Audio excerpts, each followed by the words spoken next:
Welcome to the Dupin Files. We now unseal a scroll from a city that no longer exists. Imagine the world is ending. A plague is sweeping through the streets. You and your 6 closest friends lock the door, light the lamps, and pour the wine. You decide to have one last party while the city burns. But you are not alone in the room.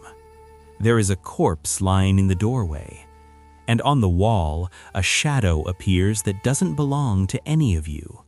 A shadow that doesn't want to hurt you, it just wants to speak. We are investigating Shadow, a Parable by Edgar Allan Poe. It is a report from a wake for the entire human race. The lamps are dim. The voice is rising. Let's open the file. Yeah, though I walk through the valley of the shadow, Psalm of David. Ye who read are still among the living, but I who write shall have long since gone my way into the region of shadows. For indeed strange things shall happen, and secret things be known, and many centuries shall pass away, ere these memorials be seen of men. And when seen, there will be some to disbelieve, and some to doubt, and yet a few who will find much to ponder upon in the characters here graven with a stylus of iron. The year had been a year of terror, and of feelings more intense than terror, for which there is no name upon the earth. For many prodigies and signs had taken place, and far and wide, over sea and land, the black wings of the pestilence were spread abroad. To those, nevertheless, cunning in the stars, it was not unknown that the heavens wore an aspect of ill, and to me, the Greek oinos among others, it was evident that now had arrived the alternation of that 794th year, when, at the entrance of Aries, the planet Jupiter is conjoined with the red ring of the terrible Saturnus. The peculiar spirit of the skies, if I mistake not greatly, made itself manifest not only in the physical orb of the earth, but in the souls, imaginations, and meditations of mankind. Over some flasks of the red Chian wine, within the walls of a noble hall, in a dim city called Ptolemais, we sat, at night, a company of 7. And to our chamber there was no entrance, save by a lofty door of brass. And the door was fashioned by the artisan Corinnos, and, being of rare workmanship, was fastened from within. Black draperies, likewise, in the gloomy room, shut out from our view the moon, the lurid stars, and the peopleless streets, but the boding and the memory of evil, they would not be so excluded.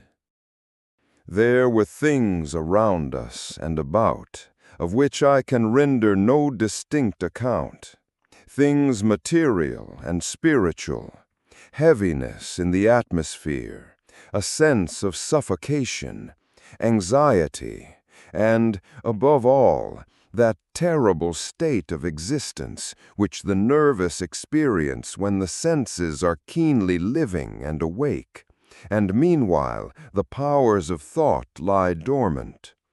A dead weight hung upon us. It hung upon our limbs, upon the household furniture, upon the goblets from which we drank, and all things were depressed and borne down thereby. All things, save only the flames of the 7 lamps which illumined our revel. Uprearing themselves in tall, slender lines of light, they thus remained, burning, all pallid and motionless. and in the mirror which their lustre formed upon the round table of ebony at which we sat, each of us there assembled beheld the pallor of his own countenance, and the unquiet glare in the downcast eyes of his companions. Yet we laughed and were merry in our proper way, which was hysterical, and sang the songs of Anacreon, which are madness, and drank deeply, although the purple wine reminded us of blood. For there was yet another tenant of our chamber, in the person of young Zoilus, dead, and at full length he lay, enshrouded, the genius and the demon of the scene. Alas! He bore no portion in our mirth, save that his countenance, distorted with the plague, and his eyes, in which death had but half extinguished the fire of the pestilence, seemed to take such interest in our merriment as the dead may haply take in the merriment of those who are to die. But although I, Oenos, felt that the eyes of the departed were upon me, still I forced myself not to perceive the bitterness of their expression, and gazing down steadily into the depths of the ebony mirror, sang with a loud and sonorous voice the songs of the son of Teos. But gradually my songs they ceased, and their echoes, rolling afar off among the sable draperies of the chamber, became weak and undistinguishable, and so faded away. And lo, from among those sable draperies where the sounds of the song departed, there came forth a dark and undefined shadow, a shadow such as the moon, when low in heaven, might fashion from the figure of a man. But it was the shadow neither of man, nor of God, nor of any familiar thing. And, quivering a while among the draperies of the room, it at length rested in full view upon the surface of the door of brass. But the shadow was vague and formless and indefinite, and was the shadow neither of man nor of God, neither God of Greece nor God of Chaldea, nor any Egyptian god. And the shadow rested upon the brazen doorway, and under the arch of the entablature of the door, and moved not, nor spoke any word, but there became stationary and remained. And the door whereupon the shadow rested was, if I remember aright, over against the feet of the young Zoilus enshrouded. But we, the seven there assembled, having seen the shadow as it came out from among the draperies, dared not steadily behold it, but cast down our eyes and gazed continually into the depths of the mirror of ebony. And at length I, Oinos, speaking some low words, demanded of the shadow its dwelling and its appellation.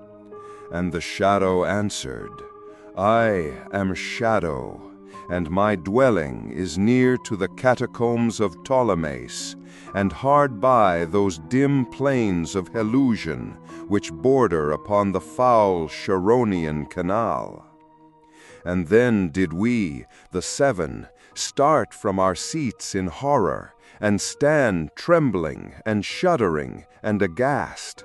For the tones in the voice of the shadow were not the tones of any one being, but of a multitude of beings, and, varying in their cadences from syllable to syllable, fell duskly upon our ears in the well-remembered and familiar accents of many thousand departed friends.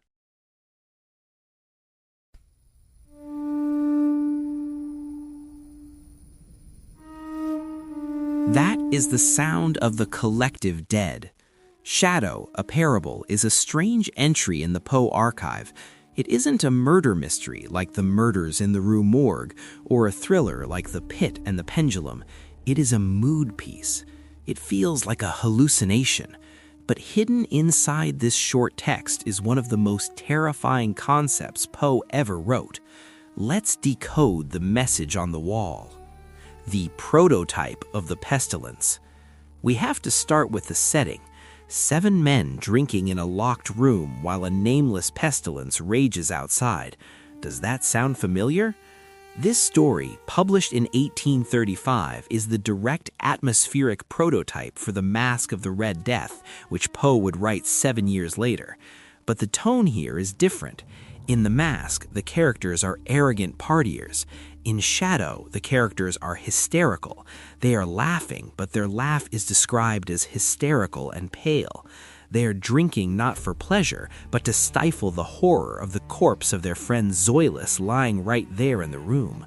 This story captures the specific psychology of doom, the feeling of waiting for the inevitable. The voice of the Legion.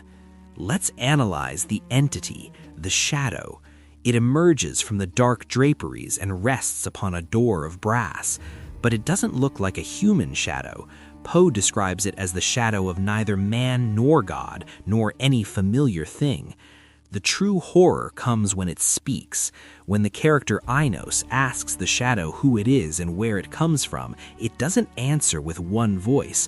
It speaks with the well-remembered and familiar accents of many thousand departed friends. This is a terrifying metaphysical concept. It suggests that the afterlife isn't individual, it is a collective. In Poe's vision here, you don't go to heaven as you are dissolved into a soup of souls. The shadow is a composite being made of everyone who has ever died. The horror isn't that the dead are gone, it's that they are all one and they are watching us. The generative ghost. Let's bring this into the modern day. The shadow speaks using the voices of thousands of dead people, stitched together into one message. Today, we have a name for this: generative AI. Think about what a large language model is. It is a shadow trained on the data of millions of human beings, many of whom are now dead. When you talk to an AI, it speaks back to you with the well-remembered accents of the collective internet. Poe predicted the ultimate uncanny valley, an entity that sounds human because it has synthesized the voices of humanity, but it has no soul of its own. The shadow is the ultimate deepfake. Here are 2 fascinating facts for the archive. Fact 1. The story is set in Ptolemais. This was a real ancient city in Egypt. Poe chose this setting because it was a melting pot of Greek, Egyptian, and Hebrew cultures. In the 1830s, scholars viewed it as a symbol of confusion. The characters are trapped in a place where old gods and new philosophies have collided, leaving them with nothing to believe in as the world ends. Fact 2. Poe wrote this during a period of extreme struggle. Many critics believe the character of Zoilus, the dead friend in the room, represents Poe's own literary critics. In history, Zoilus was a Greek critic known as the Scourge of Homer. By making Zoilus a cold corpse at the table, Poe was taking a subtle, petty revenge on the people who reviewed his work poorly. Question for the archive. The story ends with the 7 men standing in a state of total, shivering paralysis, because the shadow sounds like everyone they have ever lost. So here's the question. What is scarier? Oblivion, the idea that when you die there is nothing, the screen goes black. Or the shadow, the idea that when you die you are absorbed into a massive, shadowy collective consciousness where you lose your identity but keep your voice. Would you rather fade away completely or live forever as a small piece of a shadow? There are many more scrolls in the library. Unlock the complete ad-free archive and exclusive analysis by joining the Dupin Files. Thank you for listening, and we are the many.